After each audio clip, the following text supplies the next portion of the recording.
Yo, welcome to the show, everybody. What's up, Bernie? How you doing?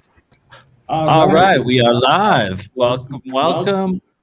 Hyper delay pedal right there on reality going on with the beatboxer. Hey, we have a beatboxer in the house. What's your name? We have Ominous, the beatboxer, back with us. Hi. Wait, do that. Let's have a beat for a second. You want? Hang on, like Pac-Man. Real science in the house. To now. Wait, where's the beat? You want me to give you a beat? We can do it. We'll do it in a minute. That's fine. We'll do it soon. You just let me know. You got to give me the right cue, though. I'm ready. I'm ready whenever. Mike Faraday Research is 3D printing up in the house in the top. Let me just try to move my Hollywood squares over here. Look at this. What's going on? Are you printing something to do with anti-gravity and free energy research? Does that have to do with your coil? Tell us more. Yeah, I'm doing the print for the Adams motor. I'm building the housing to actually hold the wheel assembly. And yeah, it's because the wheel's spinning at such a fast RPM now, I can't really mess around anymore. I got it up to over 4,000 RPM last week, so I go, okay, this could be an issue. So I'm building a proper case for the wheel assembly. So this print I'm working on now failed, so I'm starting over again. The offset, the freaking offset went bye-bye on me, and then everything went off. So I had to stop the print. Now I'm starting over, so yeah, in about 14 hours I'll be done. I just finished printing my case here. Well, show that for a minute, though. There you go. So you can see how big this is. This is going to be huge because you saw it before on the earlier previous episode. You saw like the coil is running. Now your case. Well, you can show. Yeah, here I'm making this case right here because I've got this pocket operator and it needs to have something to go around it. So I figured I'll put this case on it and it'll fit inside there very nicely. What are you using design software, or are you just using off Thingiverse, or what are you using? So I'm in a Discord with a bunch of people about working on pocket operators, and somebody was working on a design, and so I did a remix of a file which you can find on my Thingiverse /Xirtus, which in my Cyber Gulag is Paradise list of things to make. There's a few different options, including a flip case that we have. Yeah, everything I do is all custom made. I do it in Fusion. Oh, sweet. And I do so I know that software really, really well. So I use that, and then I put it through Cura to slice it down into the code for the 3D printer, and put it on an SD card and pop it into the machine and let it rip. Nice. Yeah, I should be using Fusion. I've worked with 123 Fusion, and they took it away. We used to have these apps on our phones. Yeah. They took it away. But I'll probably get back into it. I'm thinking now that I'm 3D printing all the time. I mean, Fusion's really useful. Really great stuff. It's the best. It's honestly the best and easiest software to work. I find it easier than AutoCAD itself, even SolidWorks. I find Fusion's just the user interface is so much easier to work with. Yep, they studied us for free and they locked us down. I don't know. That's why I want to use free software. But we should continue. So both Mike and Xirtus, you both have 3D printers. I've got some files to send you. Yeah. We should be printing some stuff. Let's continue the introductions. I'm sorry I didn't get to introduce that. Campbell just got back from a 2-week trip. Campbell, how you been? Oh my God, am I still here? I don't know that you're alive. I mean, You're finally back? Am I working? What? Still on this plane with us, Campbell? No, I see you. You're there. Can you? Oh, is this an existential question, or do you mean that more like it's just? I'm having interweb issues. That took me a while to figure out. Yeah, no, it's weird. Africa is closer than Australia. I learned recently trying to do some video online, so we're able to. I can do an interview with somebody in Africa with less latency than someone in Australia. I don't know why it's that way. It's pretty bad today. Every time I try and speak, I get disconnected. So it's running at a few minutes, I think. Well, we got you for now. So tell us a little bit about what you found in your little journey across Australia. Yeah. Did you discover the hippie commune, like the anarchist Australian base? I heard that's up there. Went to Nimbin. Nimbin, the hippie. It's just an old hippie. Nimbin doesn't sound nearly as ominous, does it? Ominous. Nimbin. Ominous. Yeah, no, it's not very ominous. It's just kind of grey and slow now, and they come and try and sell you weed on the street. That's pretty interesting. But yeah, no, it's a nice part of the country. Like, it's all tropical, lots of towns, different to WA, which is just desert. Went up to Rockhampton, saw lots of giant tree stumps, or what looked like them. Did a show. Yeah. What do you think about how those giant tree stumps, man? What do you think? Like, when you saw them, does it just push you further to think that there's probably something to it, or what? Yeah, well, yeah, especially the way that they were like just these kind of random, they're not part of mountain ranges or anything, just these random, what look like tree stumps, a lot of them, and just all the way up the coast, just sort of dotted randomly. It's really strange. Don't worry, Emily, you did not miss the ominous beatboxing yet. You can't say that yet. It's been teased. Right? A minimal part of this thing. I was gonna say. Yeah. Kai Smooth also, I want to say Kai Smooth is here. What's up, Kai Smooth? I don't know if you can hear us. I see a mirror. Maybe he disappeared. Oh, wait, he's... Oh, I'm here. I'm here, definitely. He's all over. Thanks for joining me. I'm all over the place, the motherfucking wizard, but really pleased to have me. I'll just hang in the background. Maybe I'll chip in the conversation, have a beer, have a smoke. Thanks for having me. Appreciate it. Yeah, man. Kai Smooth is our Twitch master, and so we are live today on both Twitch, Twitter, and 4 YouTube channels. Pretty exciting. Charlie, did we introduce you yet? You're in Texas right now. You're working with the MakerBot. What's been going on with you this week? I joined a new makerspace, the Dallas Makerspace, largest makerspace in the United States. Really? You got it? That's awesome. So tell us about I've heard legends. Tell us more about the Dallas Makerspace. It's huge.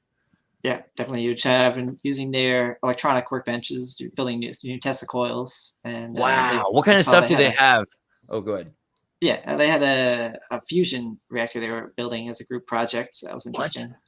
Yeah, they're building a fusion reactor.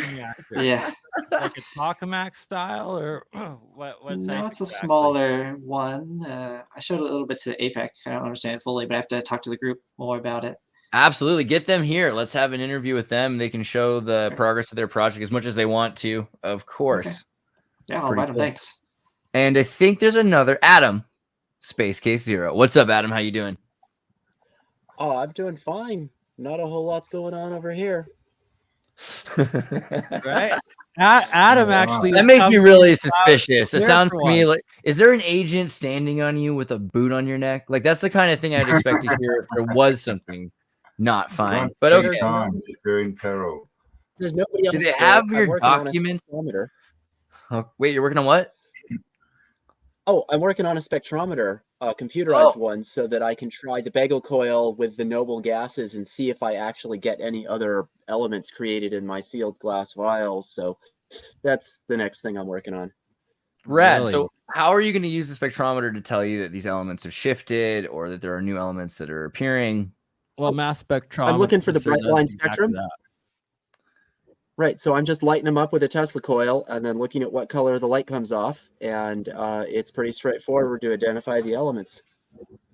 Epic. So just kind of like a par density thing, and then there's is there any sort of frequency resonance or anything you're looking for, or why is it that why is it that they are so unique to each other and distinct? What's giving them their distinct? What are giving them their distinct reactions? Is it their size? Is it their density? Thank you, CJDV. Welcome back, Cam, he says. So, Xirtus, you're asking about the different elements, or what exactly with the transmutations that Adam's trying to measure?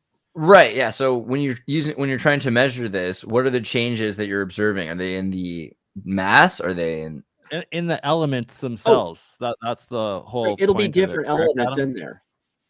Yep, exactly. There'll be different elements, and they'll have different bright line spectrums. So I'll be able to look at the spectrum and see, is that the same gas I started with, or is now there's something else in there? Literally because of the change in their atomic mass. Is that the idea? Yeah, the atomic structure and mass.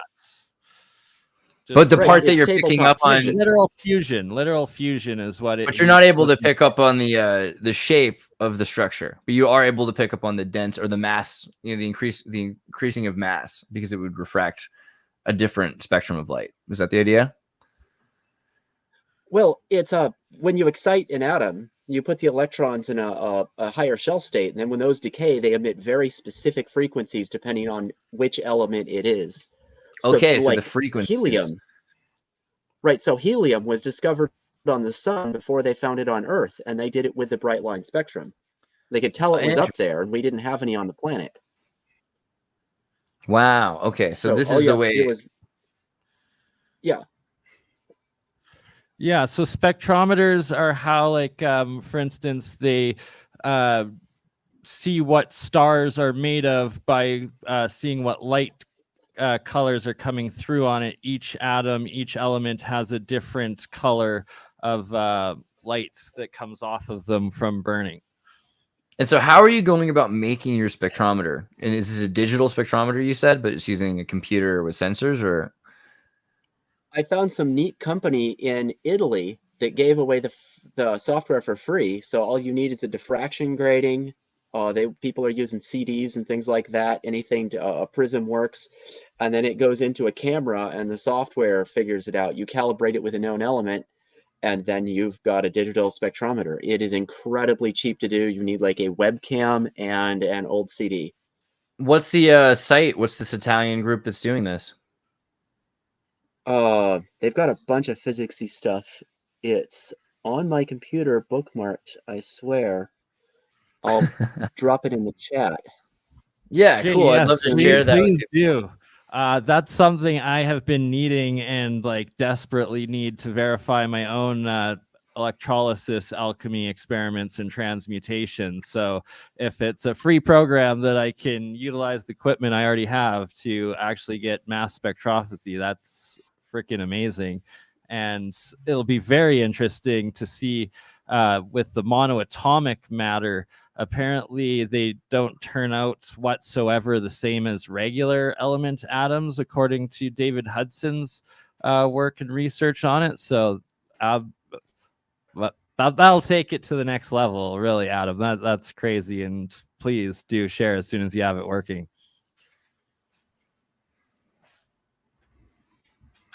I just found Charlie's Thingiverse link as well. Yeah, Charlie. Maybe we should. Do you want to? You want to share this? Sure. Yeah, you can share it. It's free. I wanted to hear your rap, Andreas. I mean, you're keeping us hanging, man. The rap? Oh yeah. When are we gonna get this? I need the rap. We could get ominous. You want to start doing a beat anytime? You feel it. Feel inspired.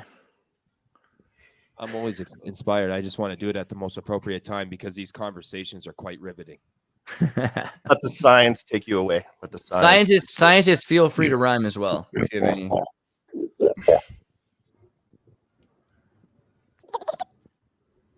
Should I do a beat? Are you guys actually ready for one? Oh yeah, sure. Absolutely. Should I do it right here, or should I go in front where I was before? Here are the glasses that Charlie's actually wearing right now.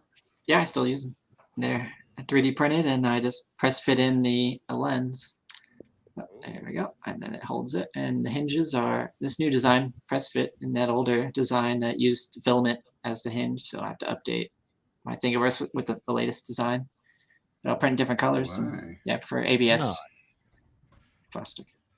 Yeah, you can do it right here, Ominous. Oh, I'll move my face. There you go. It's okay.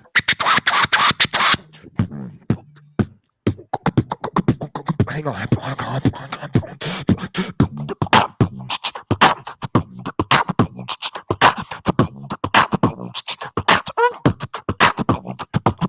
What's this? You have found the science of sound. Real science is around the time that we clown, and everybody in the show that we know talks about the science that they have to go through today. What the Bernie? What you got to say? Ideas about the rhymes. Make the beat.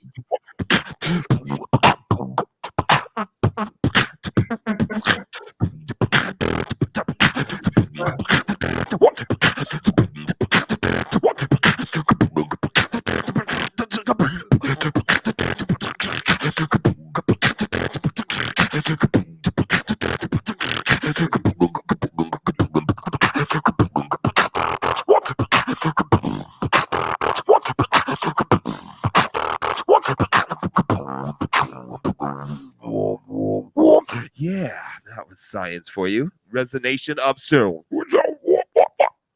Man, I think that was an That's amazing beat. science. That was amazing. Yeah. My freestyle definitely fell You all short. right? I was just like, you know what? I'm gonna enjoy this for a second. Hey, you want to hear something before you go back into those wonderful conversations, of course, of fusion and time. I'm gonna try to do something really fast. Hang on. I'm gonna go. Oh, hi. Oh, yeah. Hang on. I'm gonna see if I can do this real fast. Yeah.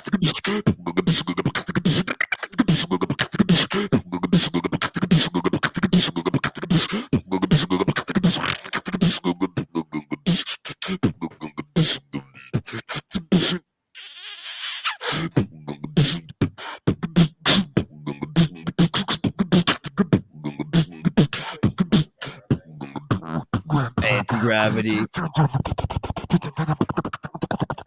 Whoa there. All right. Sorry. That was just a test. Just to see a little bit of range there.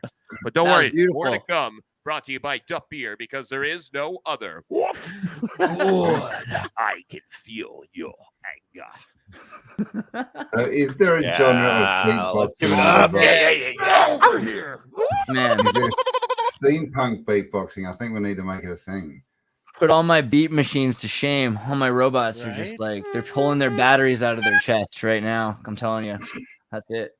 Nothing wrong with a good jam with all sorts of different instruments of all kind. The only thing I can do is just try to imitate them. Back to you now. Beatboxing is how they built the pyramids. I agree. Ah. I think that Some form of Solomon sound. agreed. That was one of the many ways that they could have used. I guess what would it be like? Certain decibels that would actually be able to move those huge rocks and stones and pivot them. Right, yeah, the acoustic levitation and possibly with the different cymatic frequencies. Yeah. Yeah, well, that's where You we do get with the ping genre pong balls. Now heavy imagine rock, doing it with right? 1,000-ton items. Yeah, Campbell, do you want to go into a bit of your theory and the research on that and like even the Yeah, star that's- forts and all of it? I was just saying that's where we get heavy rock from, right? It's a genre of music. That's what they use to build the pyramids. Heavy rock. Yeah, Heavy metal is supposed to be rock. radiated. It's supposed to be, yeah. Heavy Actually, I metal, think yeah. that it's the light rock that they would have been trying to the genre. Light rock. I Dude, think. Hall and Oates, yacht rock. Ed Yeah. Scallon was into that. I think. Yeah. Hall Am I and Oates talking would fit the beer making the pyramids mythos. Oates? Yeah, hauling the oats, for the fermentation process. I think I can see Uh-huh. yacht rock, and then the floating of the stones down the Nile. Yacht rock. Wasn't Kenny Loggins into yacht rock? That's all I know Dude, about yacht. Kenny Loggins is great. It's Christmas time. Come on, It's just, it's Kenny Loggins time. as long as you're not saying Mariah Carey, I'm in. Kenny Loggins wanted to. They asked him once. They're like, if you could do any movie soundtrack you didn't get to do, what would it be? And he was like, "Ooh, The Matrix." And they're like, "Oh, what would your song be?" He's like, "Oh, it would be called It's Not What You Think It Is." I was like, "Come on, Kenny Loggins." It's great. Dresses like Jesus at the Grand Canyon. I mean, he has to know something. Did you see his Grand Canyon show? He dresses like Jesus in front of the Grand Canyon while doing a show over literally above where they found the ancient they say they found like Egyptian stuff, and there's like a secret corridor in the Grand Canyon full of all this archaeological evidence. Yeah, he did a show right there. Cave. Yeah. The King's Bernie, say it again. The King's Kincaid Caves. The expedition was the Kincaid Caves, right? I generally refer to it as the Grand Canyon Pyramid Complex because every single peak, actually, I think I can bring it up. The topographical map of the Grand Canyon aligns each peak aligns to the Orion constellation there. You can see each star is directly on top of each of these peaks. And the peaks are named like Isis Temple, Tower of Set, Sumer Butte. There's also, I believe, the amphitheater, the Ottoman Amphitheater. The Ottoman Amphitheater, yes. Yeah, Ottoman Amphitheater, the Temple of Jupiter, the Temple It's ridiculous. Pretty much every single Eastern seafaring power over the last several thousand years has its own temple within the Grand Canyon complex. And Kenny Loggins knows. I'm telling you, there's got to be a connection. Is there a Mount Kenny Loggins in there? Kenny Loggins Peak, something like that? No, Footloose and Fancy Free Cliff. It's just kind of built into the general mythos. You can just feel them whenever you're there. But there's a lot to be said about the Grand Canyon. The fact that it's this, where it's at is this barren wasteland now. But if we look back a few hundred years and we think of the pre-Mulholland times, there's a lot more water, and we can find evidence of beavers, and there were beaver lakes and dams and everything like that. So this was a place with lots of trees, because where there are beavers, there are trees. And the white pine, which is nearly extinct, used to be a huge forest across the United States. In Minnesota, for instance, we have this thing called the Hinckley Fire, which burned down 400 square miles of forest. And this is 200 years ago. So it's hard, or was it 100 years ago? When was the Hinckley Fire again? I forget. I'm going to look that up. Hinckley Fire. Well, it hasn't grown back yet. No, it's completely gone. So 1894 was the Great Hinckley Fire. And so the official story is a train came running through, and it just sort of caught fire to a bunch of leaves under the train. And somehow that just burned down and killed all of the settlers in 1894. And get this, uncounted numbers of Aboriginal natives. We're talking tribes, just full on gone, all gone. And every kind of wild bird that lived in this area that was, specific to this area, gone. And weather changes, extreme winters that weren't even as cold because they used to have so much more warmth because of geothermals and everything. And the trees holding of heat, everything changed, environmental shift. And the United States, we have... And then we're lucky because we're in the north, but you look in other places where the Dust Bowl happened, and there aren't as many stories as you might think from Algonquins and Cherokee about the Dust Bowls. The Dust Bowls are a relatively 200-year recent ecological feedback loop that we created. And the story goes, by Eurocentric manifest destinial believers that, well, the natives were just burning down a bunch of fields to scare the buffalo different directions, and eventually that caught up with them, and that's why there were these dust.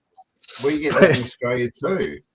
We get the exact same story. They were burning down the forest to chase the animals. It's weird how it worked for 1,000 years, 10,000 years until all of a sudden we got here. Luckily, we were here to be Captain Hindsight and say, hey, you know what? It's pretty bad. So, what do you reckon? Do you reckon that's some kind of? I like the fossil. I like the petrified. I like the petrified trees. You look at Arizona and you see the petrified trees. You go to Crystal Lake and Lake County in California, you see petrified trees. A lot of the petrified trees do seem kind of like they're the branches of much larger things. Like when you were saying you saw near Nimbin the giant mesa, the silicon tree mesa. I get the feeling that this could be a lot more simple than we realize. It could be that this is the excrement of a giant mushroom that grows upwards and excretes mineral deposits as it grows upwards. And then we've seen examples of paleo mushrooms that could do that. And then they would also have things growing outwards, which they're identical to what trees are essentially, except they're made of different materials. They're made out of minerals like silicon and selenium. What, you think that right, like stellium 7's work. Say it again, Campbell. Sorry. Do you think that that's what would have killed off the vegetation and like the beavers? Who ran the beavers out of town? What changed the climate? So beaver wars is something I got to really. So beaver wars is way more interesting. Like when you look up, there's a thing called the Beaver Wars, and it has to do with the beaver bays of Ontario. But if you go to Argentina, they have beavers now because they brought beavers down to South America. And it completely just devastated the environment because they change everything where water flows. And right now, if you go to New Mexico, they're trying to bring back beavers because it's a desert. And if you put a beaver where they are the cornerstone species to a positive environmental shift. You bring beavers in, they start to make bigger and bigger ponds. The water starts to expand. Feedback loops start to rain into the ponds that are evaporating. The clouds are in specific place. Like, they are playing God with nature. They're Mother Nature's helper. And so you Mother can Nature's builder. It's weird. It's weird. You know, I know that sounds, shout out to Canada, but no, for real, beavers are pretty impressive. And you can see places where in Idaho, for instance, they moved in beavers in 1971. And by 1999, they have full on lakes that are huge, that are developing. So beavers can, within one generation, completely change and fix a place. And by removing them, what ends up starting to happen is you have fires, hyper growth of things. I mean, all along the coast of California, you had into Peru, you had giant beavers and you had giant sloth, and the giant sloth, the megafauna. Yeah, right? and I'm so glad you brought this up. The megafauna that went extinct all around the end of the last ice age, the Younger Dryas event. And there's a weird, by calling them sloths, like that's a weird thing because, you know, yeah, we found that if you took a sloth and you put it in a metal cage alone without its family, it would sleep for 13 to 18 hours a day in depression. That's a fact. If you take a lot of animals, they won't move in a cage. But if you take a sloth and you just study it in nature, crazy, totally different. It actually does all kinds of stuff all the time. It's awake all the time, but it's hyper like saying someone in jail is different to someone who's not in jail. I mean, yeah, talking craziness. And people just said, "Oh yeah, all sloths are lazy." No, sloths actually have crazy amounts of environmental importance to where they're at as well. And they used to be 26 feet tall. And you know the what we are starting to find out about bats that lived on sloths and how they were able to deal with fruit fly populations and these little things that. When we're wondering, like, how did organic food exist, right? Like, why don't we need Monsanto to spray Coca-Cola and poison on everything? Well, no, nature actually had a system, but it was way more intricate than we realized, and it involved, you know, sloth, bear, beavers, all these sorts of things. And yeah, when we started to get rid of those things, then things almost instantaneously dried up. And we don't even know right now, but what I'd love to also do is start to study a bit more in the Bellum tartaricum. And in the Cotton Codex, there's a book about the animals that lived in the Sahara jungle and what animals thrive there. And so that would be very interesting to know what went extinct, because we're talking about all the kinds of water creatures that now are covered in sand that's 400 years ago to 800 years ago that we're starting to go extinct. So it's crazy when we start to realize, you know, Mega Chad, it's not just fish, it's going to be crazy kinds of Argentinosaurus, things that look like the Mokele-mbembe emerge, right? We think the Mokele-mbembe is still alive. It's like the Loch Ness monster of the Congo. So there's a lot to be said. There are probably things that are extinct too, you know, probably most of them. And it'll be interesting when we start to find out. Extinct giant humans, giant hominids, like under the sand. New species. Have you heard about these new species? But they're basically like interspecies, like crossovers, like between certain porpoises and whales and that. But Wallfins. A liger. The wallfins are great. Yeah, where's my phone? Four like announced in the last 6 months or something. So I'm gonna pull this in nature. Campbell. Is this nature or in like captivity? No, this is in nature. Wow. So I mean, you can find it. You can find crabs. First off, I did this thing in AI where I was like a painting of a hyper realistic piglet with orange tiger print skin. So that exists now. But yeah, no, the future's coming. What's wallfins are interesting because it's a dolphin and the orca whale. So it produces, I think a dolphin has 66 teeth and 88 on the orca or the gray whale that's mixed with. So this thing has 77 teeth or something like that. Like it's one off from normal. And there's all kinds of creatures like pandas, right? Owen Benjamin's put a lot of nightmares into people about the idea that pandas aren't real. But there's a lot of evidence that they were genetically modified, created, mixed together from other bears, you know, to be some sort of a designer pet for emperors 200 so years ago. Really? Yeah. Wow. I mean, pandas probably like when they try to introduce pandas back into nature, and then they're like, see, they don't know how to live in nature.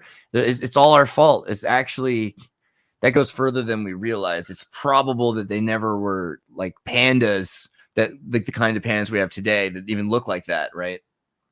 So a panda was just a panda to someone's excesses. Panda, gift, Jesuit. You know what they call a group of pandas? you know what a herd? Do you know what a herd of pandas is called? An embarrassment. Yeah, I know, right? I'm not kidding. That's the name of a group of them.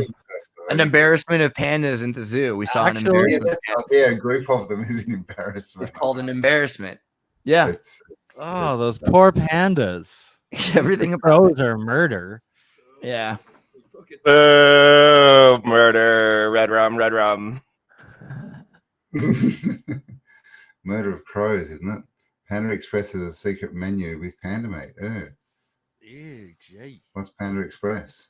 It's like Taco Bell, but with Chinese food. Oh. Yeah, it's a North American fast food Asian restaurant chain. Yeah. Ouch. Poor pandas. But at least they're not very racist. Black, white, and Asian, right? Oh, right. They're doing pretty good. Both. See what I mean? It's too convenient. I don't know. All right, Charlie, do you want to go a little bit into your Ghostbuster gun update, as I've dubbed it, or whoever dubbed it that? Maybe it was. Wait. Really briefly, because I totally have ADHD, and you all know it, but I wanted to show the website that Adam, did you share this, Theramino? This is the Spectroscopy app. And this is really cool. I've never seen this before, Adam. I'm appreciative that you shared this with us. It's down the page a little further. There's quite a few free software on that page. Let's see, going down. Traveling theremin. I can definitely. That thing you do like with your hands, right? The woo. Is that a theremin? Right. Yeah. Yeah. My buddy Andy has a Moog theremin. So registering audio thermals too on this. That's amazing. That's actually what the Hutchinsons were doing for getting the resonant frequencies of elements. There you go. Gamma spectrom. Is this what you wanted? Spectrometry? The gamma spectrometry page? Yeah. No, I don't think that's the same one. It's a different one. I'll type it in here and see if that helps. But it's not easy to navigate their website because they've got a bunch of software all on the same page. But you should be in their folder. Radioactivity. Their folder on the right here, maybe. If you go, well, I don't know. It looks different on my computer. But if you go to their download folder and then click on the link that says multimedia, they've got all the stuff that deals with light and sound. Okay. And it's somewhere. Yeah, it's not that one. It's quite a bit further down. If you do a word search for spectrometer, it might come up. Yeah, only thing coming in the live chat. The link here. What we are looking at for anybody who wants to download it themselves, as it is free. Theramino. Yeah, we'll save the link for you here, and you can go through here because it looks like there's a bunch of cool tools. You make here. your own camera. Theramino.com. And yeah, very useful if you have a Moog theremin, apparently. I'll send it to my buddy Andy. All right. Well, then, so Charlie, you were going to share. Yeah, so clarify a few things. A theremin, essentially. Sorry. So this. Is that what it goes? Oh, let's do it. To certain things. Oh my God! It's gravitometer. So you're Wolverine. This is like Wolverine's arm. This is terrifying. So confusion is the gravitometer is something from Alexei Chekhov. He made part of the gravel flyer to test the high voltage fields around the gravel flyer right before it takes off. So there'll be light, green and red lights that light up when the high voltage, around these antennas are picked up. So it's confusion because in Ghostbusters there's the PK meter, and let me try to share my screen here, and that's kind of looks like this. but they're different. So this is for like the anti-gravity projects, and I do have another. I can't see your. Did you share screen or where you Oh want? no, not yet. Let me share screen again. Okay, share. There we go. Share. Okay. Oh, there we go. Yep. So this is a PKE device from Ghostbusters. Yeah, look at that shit. Man, yeah. It kind of looks similar, but it kind of looks like the Orgasmatron, if you remember from the movie. What's it? Orgasmo? Orgasmo, yeah. There's more to it than just resembling what it looks like in the movie, though. You actually sent one of these off to which group was it again, Charlie? Yeah, there was a spirit group that are mediums that try to contact ghosts and spirits. And you sent them a geranium orgasmatron? Oh, I'm sorry. What's it called again? So it's called a germanium receptor, TDC, transdimensional communicator. So this is something transdimensional communicator, unrelated to the gravitometer. So this is more of a different product. So we were talking about multiple things. That's why it got confusing. Yeah. So this is what it looks like. Really, it's a coil that are wrapped around. And what was interesting, they got the design from Thomas Alva Edison's ghost while in their seance. And he wrote it on some film that was just locked in a lockbox during their session. And then when they developed the film, they got the instructions on how to build this. So I built the second one. His first one was lost after the main lead, Robin Foy, had passed away, and it was put in storage. But there was enough about the design online that I was able to recreate it. So you can see the Society for Psychical Research, SPR, put designs online, and that's how I built it for this new group that's in Spain doing this. And they got some information from their spirit team they call Singing Winds. They said that the TDC I built them and that they're testing it was working, and there wasn't any changes needed. And basically that they just had to add a bowl of water to help with the sitting, because they're in a dry and dusty environment. So that should also help with the TDC. So hopefully those spirits will be communicating through it. It's kind of like a microphone or a EVP, electronic voice phenomenon. Talking to the spirit world. Yes, exactly. So you literally rebuilt a design that was mediumed through the ghost of Edison, you said? Yep. Thomas Edison? Thomas Edison, yep. So Thomas Edison's ghost gave this design, you built it, and now you've sent it to a spirit group, and they've confirmed that they're using it to communicate with the other side.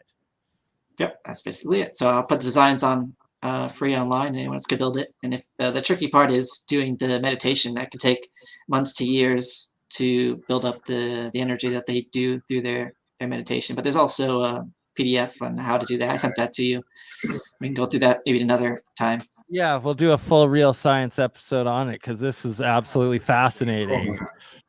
Okay. But you've got to build up like the address book yourself kind of thing.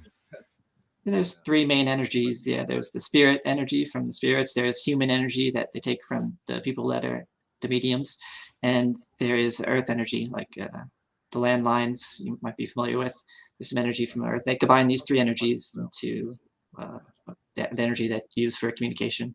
And they get voice and video and apports, so objects will appear. Mostly these stones. So here's some of the pictures from the last sitting, and they'll just be sitting in meditation and this circle and a table, and these will just appear, and they'll hear them fall, and sometimes land in people's hands and land in their lap. And we're still doing some. I asked them if they would do some scanning electron microscope tests on it. Yeah, because there's some actually getting these crystals like appearing within their groups, like during their medium. Yeah, they're called apports. Yeah. And they'll appear, and we don't really know why or what they're for. So I think by studying the chemical composition of them, might be able to learn more about them. If they're coming from Earth or maybe another planet, they might have isotopes from another planet. So there's some studying. Dimension. That's a very fascinating theory. Any tachyons? Have you seen the spirit photos from the late 1800s? No, photos. I'm not sure about that. There's been some recordings. Want to share some of them, Campbell? Last time. What? The spirit photo. What are like the spirit where they have them in mirrors and stuff. Hang on, let me. I'm gonna have to find. Yeah, bring some up, Campbell. I'd love to get Charlie's opinion on this. I think you've seen them before, Xirtus. Yeah, an older method was to use ectoplasm, which it comes from the mediums themselves, and it's like a white smoke that will appear, and that could form into a human figure, or even parts of a human, and they can interact with it that way. But they discontinued that method because ectoplasm was dangerous for the medium. If they were startled or someone like turned on a light or opened a door, the ectoplasm would return really quickly and then cause hemorrhaging and blood, a lot of damage to the medium. So they no longer use that method. But there's other ways to produce the same effect of the sound and the images. Yeah, there it is. So it looks like smoke. And a lot of spirits will appear in like a white robe or white clothes. And they've been, there's a lot of images of this similar phenomena. They've got them. There's not one spirit. Right? What are the spirit machine things called? The spirit. Point it out if you could. There were some clever ones. It's not to say that there weren't some at that time. That's absolutely fascinating. Oh yes. Yeah, but I'll have to find them. There are other ones but they've got these machines, like they look like machines, and then there's got these sort of spirits inside, like these machine things. So ectoplasm is actually a gas rather than a liquid, is what you're saying. Don't tell me Ghostbusters lied to me. Come on, it's green slime, isn't it? Yeah, no, definitely not green. I'd say it's more white in most cases. But yeah, it'll sometimes appear as like a smoke or a liquid, and it can even seem physical at times, solid. And when felt, if like it appears as a hand, it would mostly be cold to the touch. Such as death. Wow, like moonlight. That's actually fascinating. It's really. Mm-hmm. Yeah, there's a lot of great books on it. Some I had to get directly from Robin Foy, which I think are out of print, but I'll have to show you when we do it like a more in depth. I'll show you the books I have from him. All right. I'll be back in 5. You got the floor. It's your show. Okay.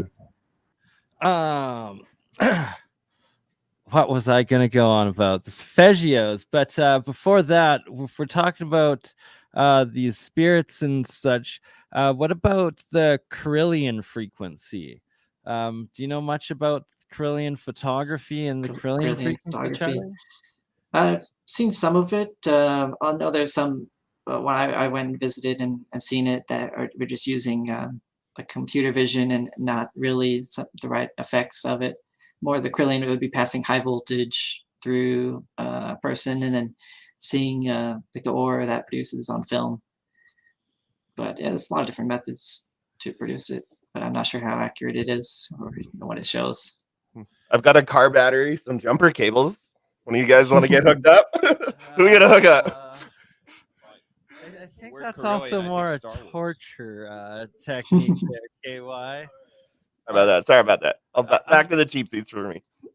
I'm pretty sure there's a specific frequency, Hertzian frequency, that is the Carillion frequency itself. I'll have to look it up more. No idea. But off that note, the frequencies that we are supposed to be talking about are the Solfeggio frequencies. How much do you know about these specific frequencies, Charlie? I haven't studied these in particular, so don't know much. But so I'm interested to learn. I was tipped off actually by ex-military man that did a bunch of research into this, and that when he was putting the Solfeggio specifically through these toroid coils that he made, you'd be able to feel different physical effects on it. And then that aspect fascinated me. I've looked more into the Solfeggios since, and they are affiliated with the chakras and the chakra points and metaphysics a lot. But they're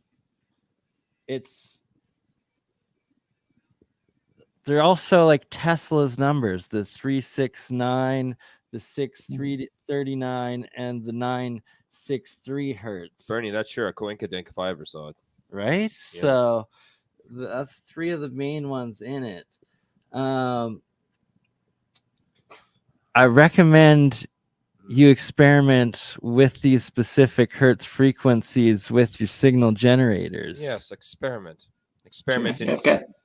Yeah, Tesla coils, when you pass a high voltage and high frequency in it, you could touch it and you feel it vibrating in, the wireless energy will pass through you. I love how you just happen to have a Tesla coil. Like, let me just grab my Tesla coil that sits beside me in my, just for such an occasion. I have plenty of Tesla coils. Yeah. They're required, though, key part of Lexi's gravel flyer, correct? Yes. Yeah. Mike, you still there, Mr. Faraday Research? Yep, I'm here. Do you want to discuss and talk a bit about the frequencies that you're putting into your water structure machine? Yeah, well, I've been doing it for a couple of years now, and I have actually a chart. If you go to the Spooky 2 website, they make a digital Rife machine, and they have a free PDF file. If you look on the left-hand side, you can download this PDF file that has all the frequencies for all the health issues: liver, heart, cardiovascular, um, over 200 different frequencies that over the years they've accumulated all this information in a database now.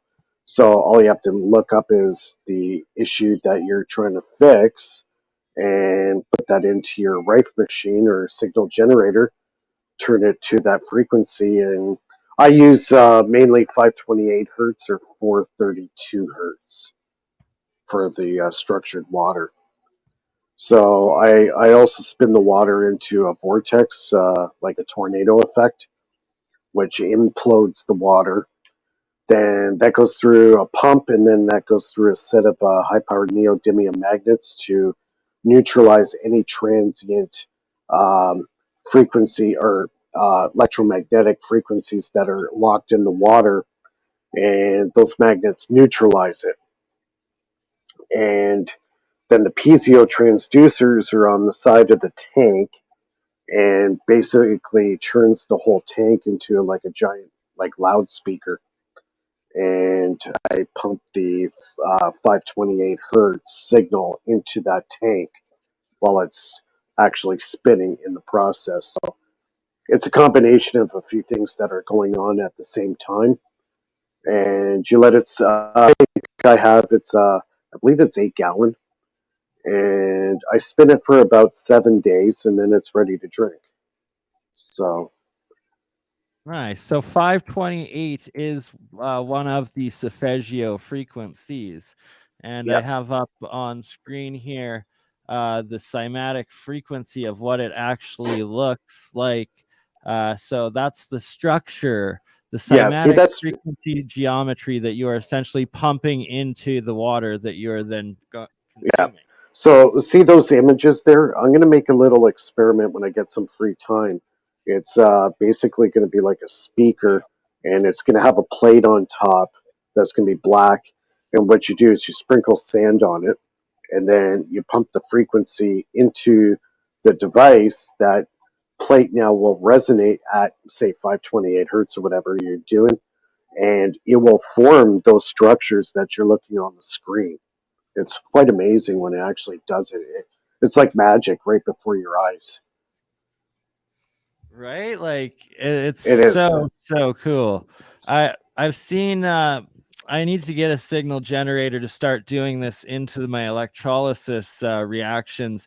I've seen one guy that was putting, I think it was the 369 frequency or 396 hertz here into his colloidal silver or monoatomic silver, making electrolysis, and literally the little clusters of monoatomic silver turned into these geometries.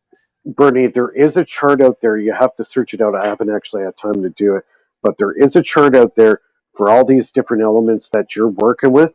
It's a chart that actually tells you exactly what frequency each element is. So if you do that, get that chart, and it'll tell you what the resonant frequency of copper, or aluminum or steel or whatever you're doing. It's on this chart. And as soon as you find out the frequency of what you're trying to transmutate, put that into your signal generator, turn it on, and let it go. I am definitely going to have to follow up with that and get onto that. Yeah, That's essential. Look how creative Yes. those pictures are. So another thing with the Solfeggios is that they're each aligned to or represented to a specific color. Charlie, do you know if like these Hertzian waves are actually those specific light colors, or is that just an urban myth from the New Age folk? Hey, Humphrey, pass the joint. Humphrey, pass. I don't know what kind of frequencies they're talking about. Are they talking about light or about voltage? Light or specific sound? light color. Okay, so what frequency of light produces that color? I'm not sure if those frequencies. Let me see. They turn into positive vibes. Real good. Positive vibes only. Positive vibes. Well, you need a balance. Sorry. Are you looking that up, Charlie? I'll share your screen. Sure, it could be nanometers of light. And did they say what units was on that chart? It was hertz. Okay. And do you want to share your screen? Sorry, I'm just having a little issues with my internet connectivity. Okay. Sure. So here's what I'm looking at. Real quick. All right. So here's the spectrum of light that's visible, and here is the wavelength in nanometers. So hertz would probably be, well, they're trying to convert it to sound. So I'm not sure how they would correlate sound with light. Of light than the visual light spectrum. But so that's the visual light spectrum you've got up right there. Is that after interference of sound, or is that just the spectrum itself? That's the spectrum of light wave, correct? So here's hertz frequency. Yeah. It is. There's an visible light. Yeah, that's with the frequency.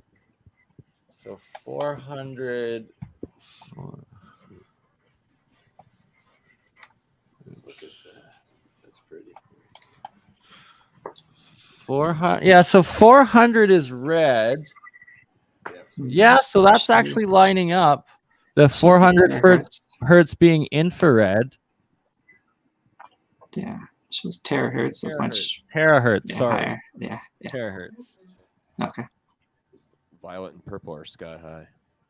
And then, yeah, so purple violet is 963. Yeah, I guess that's a bit off. Yeah, that's off.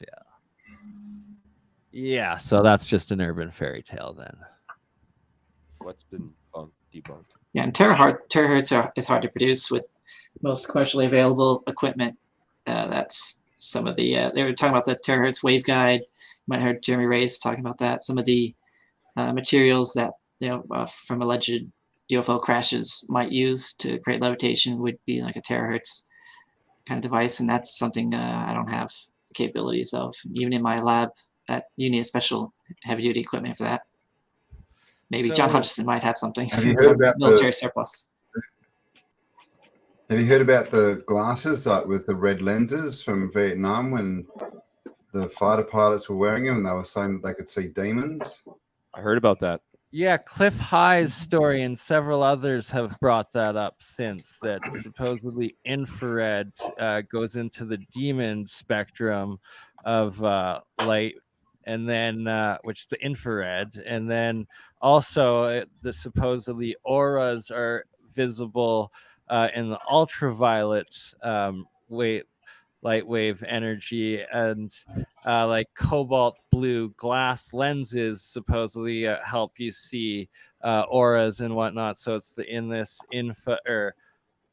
aura energy essentially is ultraviolet, and demon energy light is essentially infrared. They stopped using that. They stopped using that after that incident, didn't they? So the urban legend goes.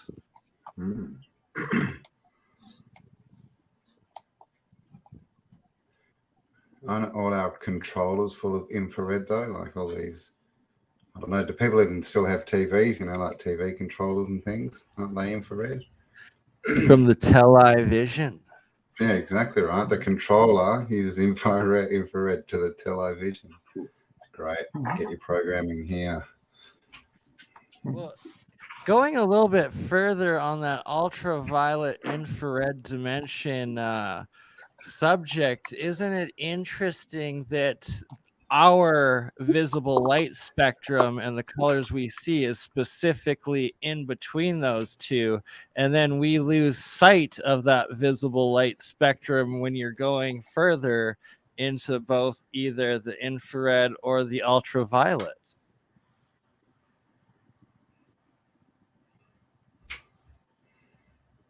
Oh, what? Oh, this...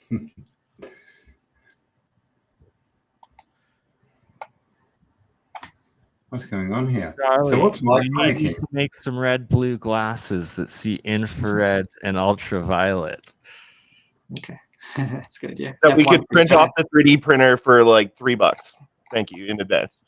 Sure, that's a good idea. Adam, what you got much to say today? Good space case. Been a little quiet there. Actually, somebody called on the phone, so that's why I'm not talking. Fair enough. Well, if they're more interesting than us, just go ahead, I guess. So, what are we talking about? Frequency. I'm sure I had something to say on frequency. Right? Yeah, the infrared, but that'd be kind of interesting if you could use that kind of technology and you use that, like, say, on the Webb telescope, and then you could see planets that were, say, destroyed, and then you wonder if there was anything that you could see from something that died, again, seeing auras of what existed on that planet. That'd be interesting if you use that technology. Yeah. Does that make sense? I don't know. I'm just kind of spitballing here. For sure. For sure. Because, you know, we're seeing with that infrared demons or something else that lived here, maybe something that died, a ghost, an apparition. What would happen if you saw that on an apparition where there used to be a planet where something did exist? And then you would see with that technology what did exist there, because it's, again, dead. So that maybe those within physics, maybe those rules apply to whatever that is, if it's biological. Carbon based, not silicon based. It's interesting that like 3D glasses, they used to be like one blue and one red, wasn't it? Yeah, in the 50s. I know someone who made animation with that, actually. It was kind of interesting, but yeah, like those were the first 3D movies. It's a big deal back then. That'd make a good 3D movie, wouldn't it? In the 50s, they had them all the time. And then that dude in the Back to the Future movie. Those red blue grasses. Right? Yeah, I remember them giving those away at the movies when I was younger, first going up. But so red and blue give you a third dimension. Does it bring them together? And it's almost like the Vesica Pisces, right? Do you see sort of the middle bit, the crossover? Could it go further? Could there be another dimension? That is kind of what it does, but you know, is there something more going on? Could we comprehend it? We could just know of its existence. I mean, it is called 3D, right? They you know, 3D. It's in the world. Boom, right there. Space case with the red-blue shift.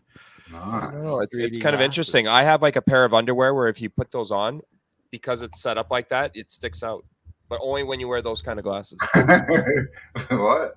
If you put your underwear with those delving into a personal story about what goes on with 3D glasses in your bedroom. That may be true, but it does have to do with science. All right. Yeah, there was science involved. A little bit of science. No, certain things are certain colors. You put those on and they appear 3D. And that was my point. That pattern was on. Yeah, that. I feel it. No, well, yeah. So little Walter Russell's. Let's take a look at Walter Russell's diagram here of the color and light. Good old Walter. Where would we be without him? Oh, so you're talking about your spectrometer for measuring transmutations within gases? Yes. Like, are you doing it in like the tubes, glass tubes? And do you know if Walter Russell's work on that, specifically that and the transmutations he was getting in that 100 years ago? I am unfamiliar with that, and I bought these off of Amazon. They're the noble gases in a little cylinder, and you can light them up with a Tesla coil, and I figured that's a good starting point. Nice. I like that. And I've got a regular spectrometer, but it's not digital, and somebody had said that the lines of the bright line spectrum. Yeah. You can kind of see it. Gotcha. That some of those lines will disappear under certain circumstances. And I definitely want to explore that as well. Yes. So when you put different, when you burn different elements and measure the light, the flame in that, the lines will either appear or disappear for the specific colors that element is made out of. It's like someone's lifeline on a video game. That's really how cool. I liked it. How the mass spectrometer works. Man, I want to set up like that. Yeah. Right? KY smooth. Screen envy. Not harsh. Very smooth. Appreciate that. I have an addiction. If someone has a helpline I could call about hardware addiction, please DM me. It's okay. We're putting it to use. We are putting it to use. So we are live on Twitch. We are live on Twitter, and we are live on 4 YouTubes still. Sorry for cutting you off there, Campbell. And Campbell, back to the cymatics and geometries. Do you want to delve a little bit into your research into all of that and the star forts and the ancient structures? Ancient structures is a must. Yes, I don't have any pictures. Oh, hang on, let me have a look. Yes, I mean, it's we've been looking at the star forts and cathedrals, rose windows, cymatics, the work of Dr. Emoto, and just seeing a consistency across the whole sort of board of frequency, right? Their frequency signatures, and they seem to have been built into the architecture of the old world, especially the cathedrals. And there's a lady, and I'm completely unprepared, so I don't know what her name is, but she actually went into cathedrals and recorded the silence of the cathedral. And then after that, she played that silence back and recorded a second time and did that 7 times, and it ended up with a frequency. So all these buildings have a built-in resonant frequency by the looks of it. And then you got the water connection, right? They're all built over water. The stars, the star forts are all built, they're all motored, if you want to use that. Oh, hello. So there's a big frequency thing, right? And of course, that's one of the big things they changed is the music went from 432 to 440 hertz. And yeah, there you go. That's it in a summation. Alter mood. I believe that alters mood between 440 and 432. Specific clips of Marilyn Manson talking about how he uses different frequencies in his music and his sound engineering, especially for movie tracks, and how it affects the different emotions within people. I want to play the clip, but I think it'd probably get us copyright. They have that with the warfare with specific types of weapons that they use to like make people anxious with certain sound, and they use sound like sonic technology, right? So that's that's disconcerting as well. Imagine a technology where someone can make you feel bummed out, and then that's when they attack you when you're most vulnerable. I mean, think about it. It's clever, right? There is a technology, it's called social media, that does that already. Yeah, he's got it. No, that's part of it. See, there's more than and one. Then we've got all the trumpets, right? But not this social media. Oh, sorry, Campbell. Sorry, that 4-second delay. We'll shut up and let you talk. Sorry, is my delay really, really bad? Well, every time it's just 4 seconds because of the distance of you in Australia and us over in North America. Yeah, but it's not me that's far away, it's you. So I don't get it. don't mind accepting being far away. That's all I right. was just going to say we have all these stories of the trumpets, right? It's all to do with sound and frequency. The walls of Jericho, the angels with the trumpets. There's I've even got pictures. It's all trumpets, right? Like angels up in the air, blowing things exploding. And it's always associated, with like stuff up in the sky that's demolishing, right? They did it on the Buildings and civilizations. Oh yeah. What's the other one? The seven horns of, or the seven trumpets of, I don't know, the Armageddon or the apocalypse or something like that. Do you think one or two have already been set up? Oh yeah. You know those videos where everyone could hear it in the wilderness? Remember in BC, and then you could hear all the. Remember that was going on? That was a couple of years ago. Some people were actually thinking that could have been in one of them.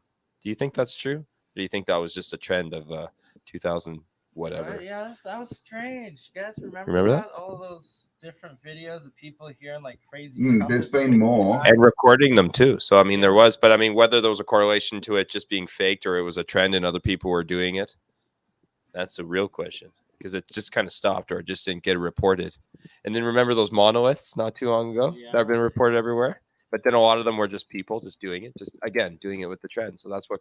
But you got to wonder if any of those trumpets, getting back to that, were actually sound, and if it's a literal like an actual thing, or if it's symbolic. Was the weapon or a technology? Yeah, that kind of stuff. You know. Well, that's the thing. It's probably to do with definitely do with the sound, right? That they make, and I've got some. Oh, that's a big one. You know, in the Bible, you know when they were marching around and the sound, and then they blasted the trumpets, and that sound destroyed Jericho. And so, I mean, there could be science behind that, so there could be a form of validity.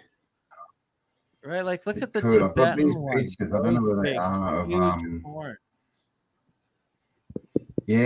the World War II. Hang on, let me see if I can find them. Charlie, I've got a question for you. Since geometry amplifies sound wave energy, is that essentially a free energy machine or device? What device? Like a horn, or a cup, Interesting. I think it makes it louder but less decibel, kind of like a transformer. You could increase one, but it lowers another aspect of it. Gotcha. But my comparative research was talking about this Ecological. I have a device that could do that. So you just provide like an AC signal, and it'll create the vibration. And I plan to test this with the Alexei Chekhov center disc. So there's a hole in it, and you mount it onto that, and then you'll be able to put salt or fine grains. Is it on the other side? Just the one side? It's just on the one side? Oh. Yeah, there's a little screw. You unscrew this and just put it in to it. So it just needs one hole. Nice. In the center. Right there it is. Right now I got it hooked up to a Variax, so I can only do 60 hertz. But I'll have to get a way to adjust the frequency. I have a frequency generator, but it doesn't produce enough amplitude to feel the vibration. I was just testing that. But I'll try to find some sand or salt or something, and then see if we can do a live video of it vibrating at 60 hertz. Nice, some live cymatics. Well, water looks interesting when it's adjusted with decibels. You know, it makes different patterns and stuff, right? And look at snowflakes. You know how every snowflake is different, right? Isn't that correct? It makes sound kind of like those kind of some. Yeah, so these are the different. That's what it reminded me when I saw some notes. What their cymatic frequency is in water. It's very neat. Some of these sound weapons. What about the top of Jupiter? You know how it's like kind of like a hexagon on the top, and then there's kind of layering on Jupiter like that. Do you think there's a kind of similarity to? Right, that would be like what planet Jupiter would be vibrating at its resonant frequency. But those layers too, like you know how it layers, and you could see different, forms of different gases, but they're all like going into those kind of patterns, almost similar to those two-dimensional ones, but it's a three-dimensional planet. Yeah, right, because the or something layers of gas or plasma, whatever it is the whole atmosphere is turning into those geometries. Interesting, right? It's like, because isn't Earth's resonant frequency, the Schumann resonance. Is that how it is? Charlie, do you know about that? Like, You know, what is the lowest Schumann possible resonance? Or Adam, yeah, the it's around 7.3, isn't it? The Schumann. What would I think it's around 11 at the moment. It used to be. Was it 200? I think it was 200. Are we going to get into a brown note discussion? Shit. The brown note, I've had it disclosed to me. It's not BurnEye, you're fine. That the brown note is real, and that if you play it through these certain vortex coils, that brown note frequency, you will poop yourself. Well, you don't. Yeah. I remember Jay Leno was joking about that. He was like comparing it to a burrito. It was called the diarrhea gun that the military had, this form of technology, and it would upset your stomach and just make you just go right there and then. No shame, but lots of it after. You think? Wow. Right? See, this is years ago. They keep all this stuff under wraps. You only find out about it now, and it's like, well, man, they already made it up, but they already had all these rules, and now it's banned, but they're still working on stuff like that. But the diarrhea gun, no, when you said like stuff that would deliberately upset your gut and make it like, I mean, yeah, how can you fight when you crapped your pants? Oh man, if you saw someone coming how do you with keep on the mission? I mean, you got something on your mind, obviously, after that, you know. The real bomb's been dropped at that point, you know. That's just unsettling. You better hope you got some, something. Don't want to put that in. Good, clean change. Yeah, That'd be some really shitty music. Yeah, you can make a lot of puns intended for that, the continuance of this conversation. But anyways, yes, frequency can do a lot of good and real shitty things. Right? Real shitty things, man. Do you want to take it away? Diarrhea. That's up to you. No, I'm just waiting until it's okay. That's always okay. It's okay. It's always okay. Okay. You I guess look I'll like go you're over here. comedy geeks in front of that green screen. Oh. Did you see share the frequency? In the meantime, while you're figuring out some stuff, I'll do a little bit of beatboxing, imitating some turntable.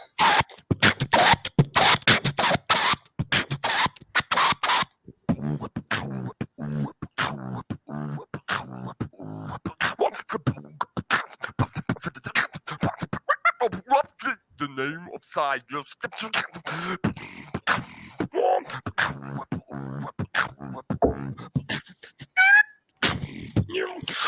Hang on.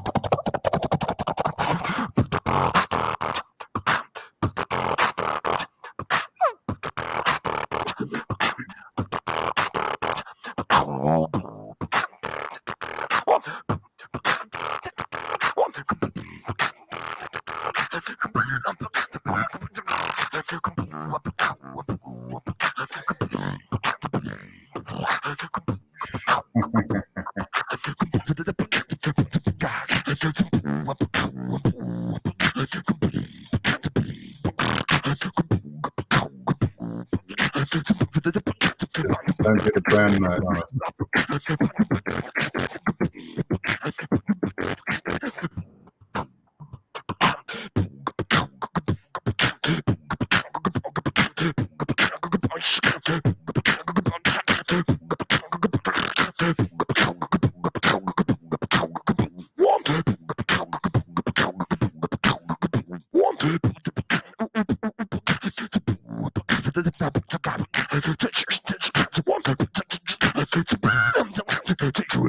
Transformation.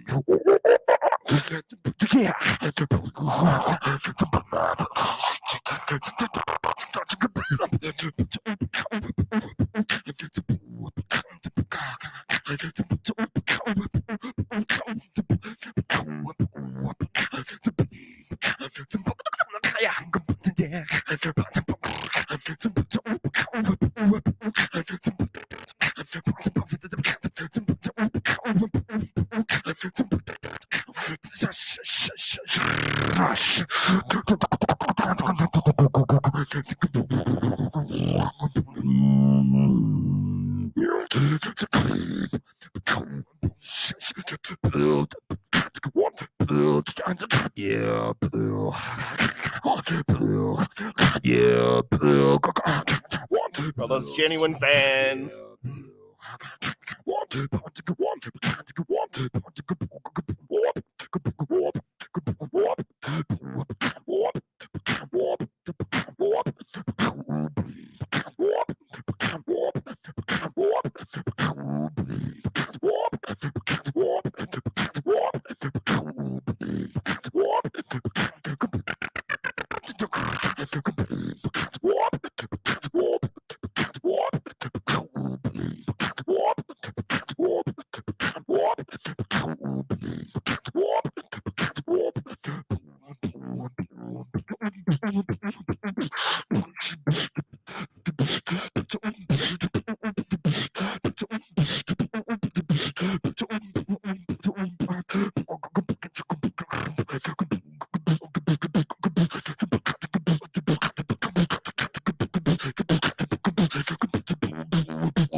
Talking about all that science. Was it sounding good so far? Was that all right? Yeah, buddy. I hope it was okay. Hang on. I was just going to do one last thing, and then we'll get right back onto it. I know it. I don't want to get too irrelevant here. Hang on.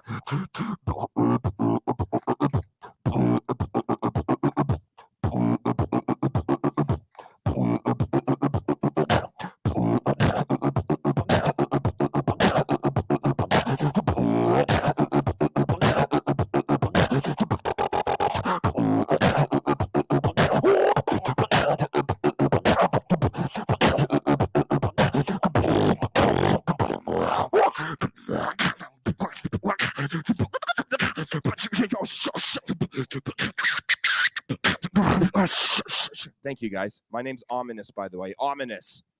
Dun, dun, dun. Ominous. Yeah, check me out on YouTube. I have like all sorts of videos. I look different than everyone, but yes, shamefully, it's me. Check me out. Well, you can, brother. Ominous. Thank you. All in the name of Ominous science. Resonation sound. I could do a live demo, and that ties in directly because Ernest Chladni was a German physicist and musician, so he combined both his talents, and he's known for the Chladni figures, which he mounted metal plate to a wooden post and then used a violin bow to vibrate it, and that's how he got the Chladni figures. So we can do a live demo with this similar device, and I'm using cinnamon, just household cinnamon, to try to put some of the powder on here, and a Variac, which is only at 60 hertz, but I can control the amplitude with that to connect to this Chladni generator you can get on Amazon. Nice. So we're gonna have some live Cymatic demonstration with cinnamon. With cinnamon, because it's gonna be spicy, crunchy. Yeah, the two things that affect Colodny figures are the frequency you're applying, which I only have one frequency, and the size I and so want to jack shape this up and material. watch cinnamon everywhere in your fun looking setup. Oh my god! Yeah. Okay, all right. Yeah, Okay, things I'm smell too nice in anal here. to do this around my electronics, so I'm glad you're willing to do this in your lab. Thank you. Yeah, for it's the getting everywhere. sacrifice. But for science, yeah. Mars. All right, let's turn it on so we get something to vibrate. Keep it locked though. I don't see much of a pattern. Interesting. Some of the amplitudes are the peaks here. They're all flocking like a. And the nodes, but it is kind of falling everywhere. There you go. I didn't really Looks like see little any amoeba figures. growing. They're all like I'll going have to off test to more something. with different frequencies and different shapes. But yeah, depending on the shape used, normally used a square plate to help with that, and then you could hold it at different areas of the plate and then get different frequencies based on that, because the plate would vibrate differently based on where you're holding it. So maybe I could try that too. One point. Let's see if I can get it to vibrate. So what do you have going through it right now? It's just AC from a Variac. This little red device here, and it is here. And it just creates a speaker that vibrates it. But what specific frequency? 60 hertz. 60 hertz. Power outlet here. Can you try to change it to 6.39 hertz? Would that be tickling? possible? Would that? Fortunately, the Variac only does amplitude, not frequency, so I have to get some other way to adjust the frequency. See, it's fixed at 60. It's very red. Gotcha. Look at that. Yeah. I'll have to maybe next time. Maybe red's my my favorite For color, sure. I think. I'll have to do like a way to connect the AC and this device here to control signal generator to control frequency. Metallics. Because it controls frequency well, but it doesn't have enough amplitude to vibrate the plate. Gotcha. That's the general idea. Oh, was that a telescope back there? Yep. Oh, those are nice. Very nice. There's a lot going on up there. It's always good to throw it up and take a look once in a while, you know. Keep your eyes to the skies. No, seriously. Well, as long as all those Starlink, get in the way. That's all. You'll watch that. Yeah, Starlink satellites. My It's mom's funny watching neighbor them. saw them and like tripping Going out. to They're like, dot. is there an invasion? And then my mom like brought up like a Google You can see 'em picture of with the naked Starlink eye. when she texted me. I Yeah. was like, it's Starlink. Yeah, and they're constellations. They're not like a little satellite or even large satellite. Or, it's a constellation. There's a series of satellites that move in unison with several other series of satellites to cover the Earth. It's funny, they go on a straight dot line. Yeah, it's like it was sewn. But the astronomers don't like it, so hopefully it doesn't get in the way. Along with the light pollution, everything else that does. Just as long as they don't come flying back down at us on fire. Oh, like in some countries that have done that. Well, it happens. It happens to us all. So what? It happens. All right, sorry, Campbell, you were just getting into showing some things there. Do you want to bring back your screen and get into these ancient sound devices? Like for the Tibetan horns and the legends of like the alms and like the different chants that they'd put into these different musical instruments. Yeah, so like the throat singing and the Tibetan chanting and all that kind of stuff. What did I find here? I found something. Gosh, see now. Where's that one place? There's the whole place is designed so that you could stand in the center and then you can echo, and because of the way that it's, do you know what I'm talking the about? Sophia, it's in Malta, the underground chambers, right. The sound chambers in Malta. I would love to beatbox there. That would be right. Boom! Oh my god, that would be the ultimate ominous. But the way that it transfers the sound is so incredible. Yeah, it amplifies it exponentially. Yeah. Oh, and like those things, right? Like, look at that from World War I, World War II.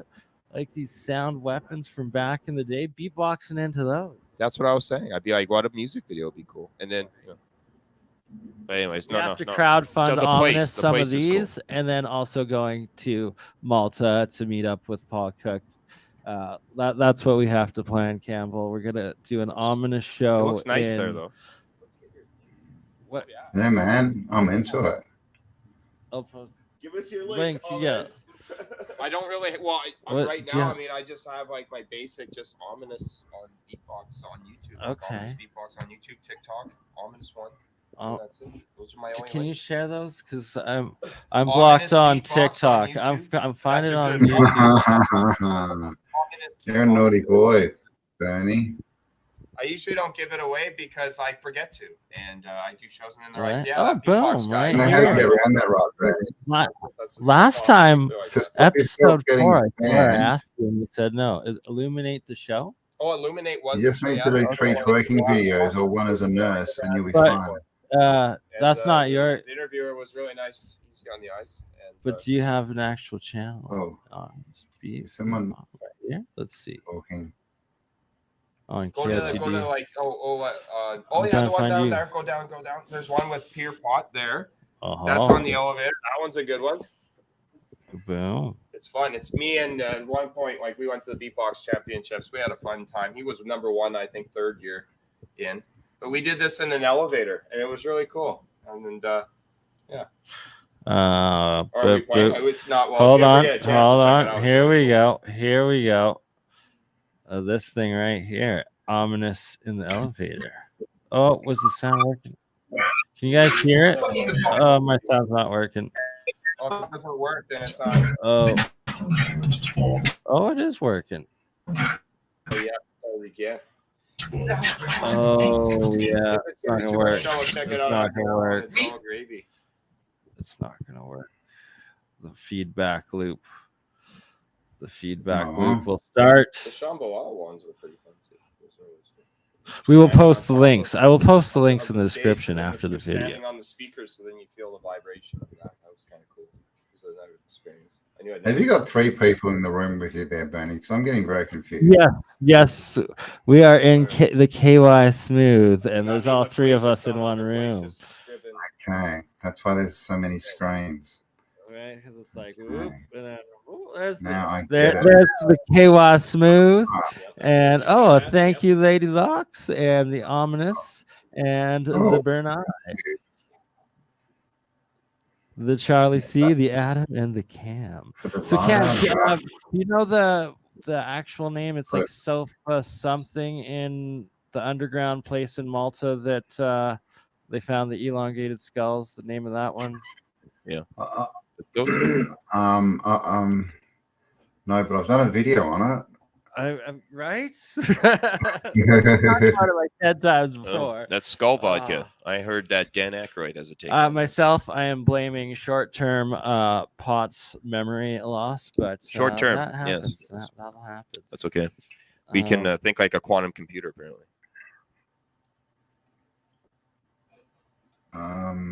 The way it's carved, it amplifies sound. It's something else. Does anyone know what I'm talking about? The Sapella something. It's where like the ancient oracles used to live in Malta. From hang on. Like free room and board, or did they? Is that all they? Hey. Yeah, I wonder if there was rent.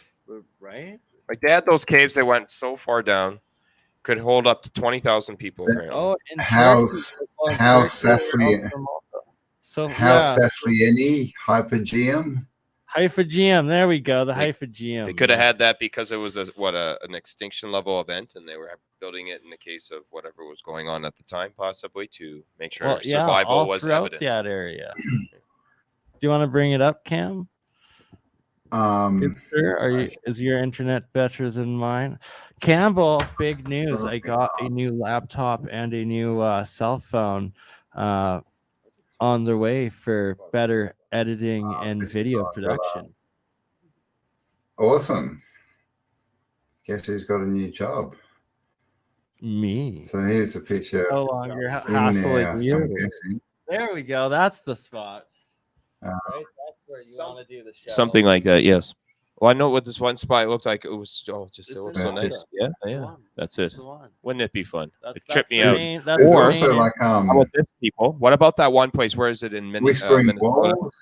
The one place where it's like negative decibels. So you go in, you can hear your heartbeat. No one can really go in there longer than 45 minutes at a time. What?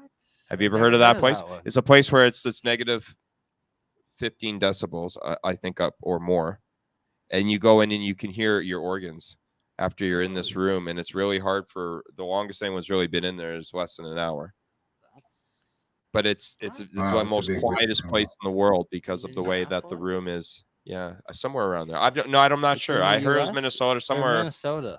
Yeah, but they have these quiet rooms where they're negative decibels, and you can hear your things like your and it's crazy. Actually, Is people that like a sensitive or like sensory deprivation? they just sort of can't thing, can't or- handle it, and they go, and it's like people of every sort. I mean, people you think you could Thank do you, it. David. You think you could do it, and it seems like just from the sound of it, yeah, sure, I can go in there and put up with it, but you hear weird things, very strange things.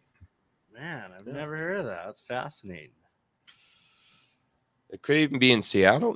No, that's a totally different area. I know that, but I'm just saying, like, yeah, but look that up. And then, I mean, and I'm here's sure cathedrals are like that as well to a certain extent because, choirs and organs and that's when you all could be this hearing things that That's we're not meant to hear, and that's when maybe sometimes there's another dimensional. Maybe there's kind of like how you're talking about the infrared, like the red, but this like with the again decibels. If this all has a relation to decibels, you're going on the positive spectrum. If you go in the negative, like these rooms. Yeah, and if that's we're just interesting like to me. I've always wanted to hear what it'd be like to go in there. Sorry. If we're just frequency, it probably freaks you out to not be around frequency frequently. It's a freak. I just think hearing my heartbeat at that level and all these other things going on, like squishy, weird kind of sounds, it would. And then also there's other things too that would probably make your mind say, "I got to get out of here," kind of thing. Whatever that would be. You think?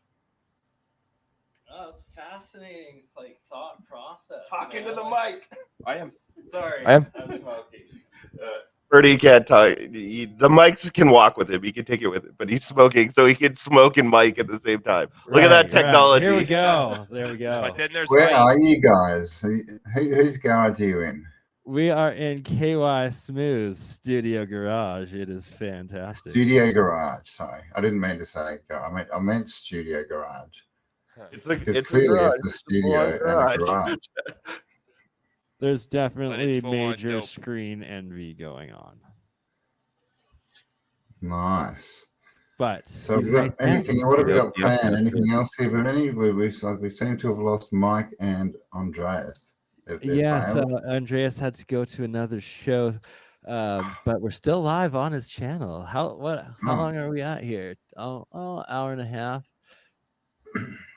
We still got a good half hour.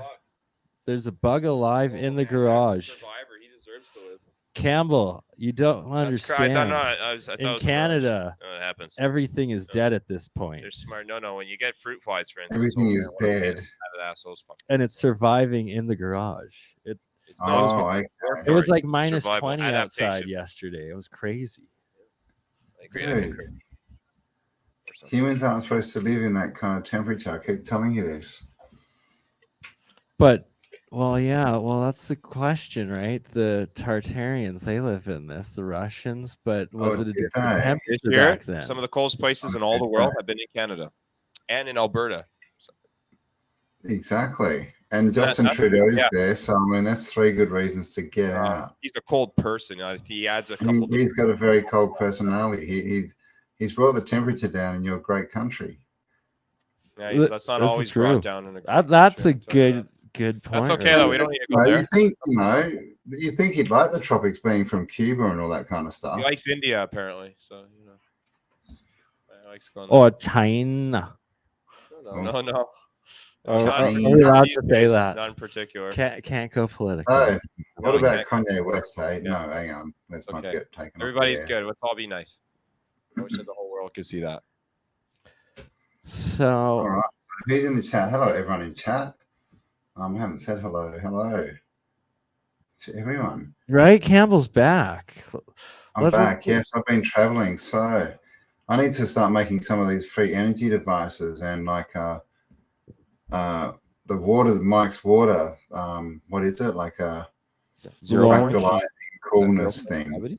Like it's the vortex machine and then the sound frequencies that he's putting in that 528. He said so. Mike actually is putting one of the main Solfeggio frequencies into that water, and from all the different picture sources that I've seen, the 528 hertz is the healing DNA frequency of the Solfeggios. I can't confirm that myself. I haven't done any experiments Nor with can it. he deny. But that's the one that Mike's putting into his waters. So there was some questions in the chat earlier about which frequencies to start with. I would recommend with that 528. Supposedly one or two of the Solfeggios can be harmful or something, so they don't use them. So I'm going to have to find out which ones those are. He will. And between the ranges of the Solfeggios is that supposed mystery brown note. Brown note. Oh, wow. So when you're trying to find the right note, you could like find the wrong note. If it's brown, tuck it down. If it's black, send it back. I know, right? People think it's funny, but it's really black and runny. God. We're going back to the panda conspiracy. I like it. I like it. You know. Diarrhea, mate. Yeah, so I've been in New South Wales at Miss Kelly's farm. She's got 150 acres. Oh God, don't make a big deal about it. And yeah, so I might be cruising back there for a few months. Really? He's asked me to come and hang out on the farm for a while. So are there goats on the farm? There are no goats, but they are looking at getting mini goats. Those are cool. Yeah, I bet they're just as cuddly and nice. Goats that and they produce actually cheese. use them as like a business. So you rent them out to people who have got like noxious weeds and stuff they want to get rid of, and you just like fence the goats off, and they go in and eat it all out, and then you. I like that. Absolutely brilliant. Renting your mini goats. Yeah, that's okay. Renting the mini goats. So Cheese that's and pretty mini cool. They got a horse. They got some pigs, and they got some children. I saw the pigs. They were pretty cute in that little video. Yeah, they could be really good Yeah, pets. yeah. Apparently, they get really, really, really big though. So very fat. You know, when they made that movie Babe, they used like about 21 pigs because they kept growing so fast. Yeah, yeah, I can imagine. Yeah, right, yeah. So you don't want to get too when I get back, they're going to be like 3 times the size. And you have them breakfast next morning. Yeah, they become monsters of animals, big pigs, smart pigs. The crystal batteries. Yeah, on Wednesday, I think we're doing the next Hutchinson stream on the building the crystal batteries. So it's cream of tartar as well as Rochelle salts. Oh, that's a good name for a live stream. Cream of tartar. No, but a little bit of sugar. Cumin. A little bit of I sugar. need a free energy device, man. Yeah. I need something. I need off-grid power. Exactly, right? And Charlie. Speaking of which, Charlie has a crystal battery that he's built and been running for a year and a half. Oops. You can run a battery on a potato. There it is. Yeah, but the potato will, eventually go out and wear out. This is several years running. How much can you store in that? Like, well, you don't need to charge it. You just build it once and it'll keep running.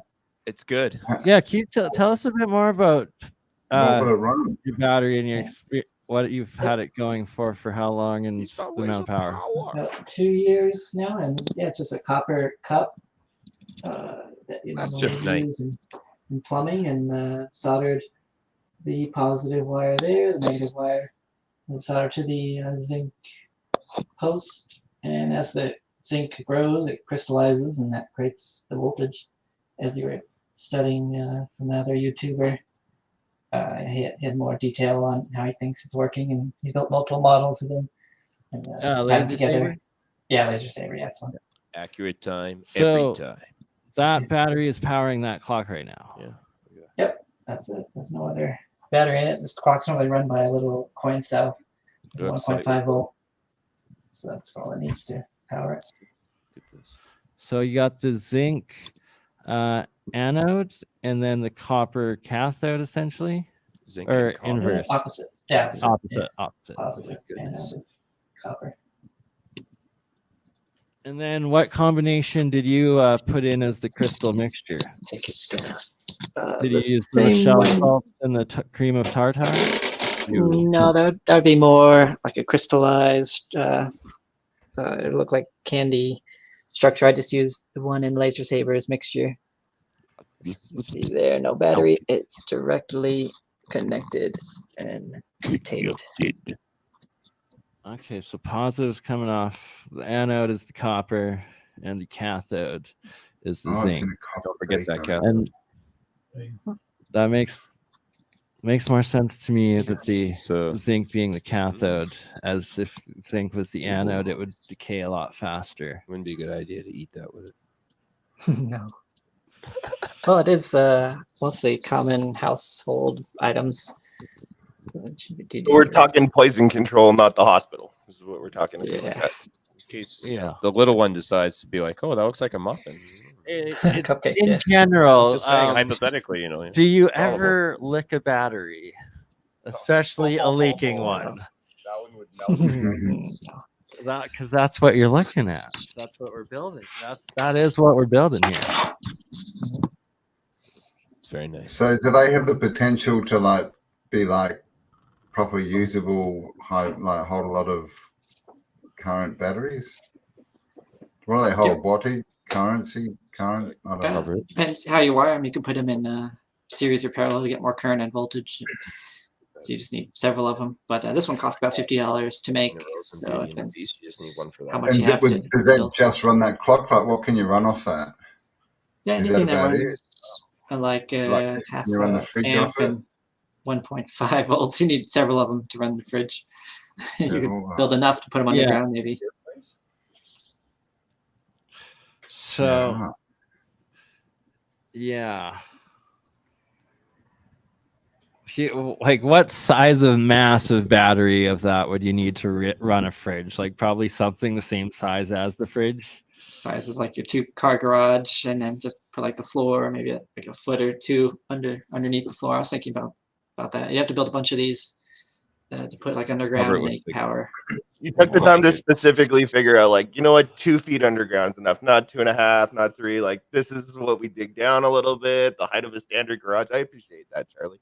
Thank you for taking the time to think of that. Yeah.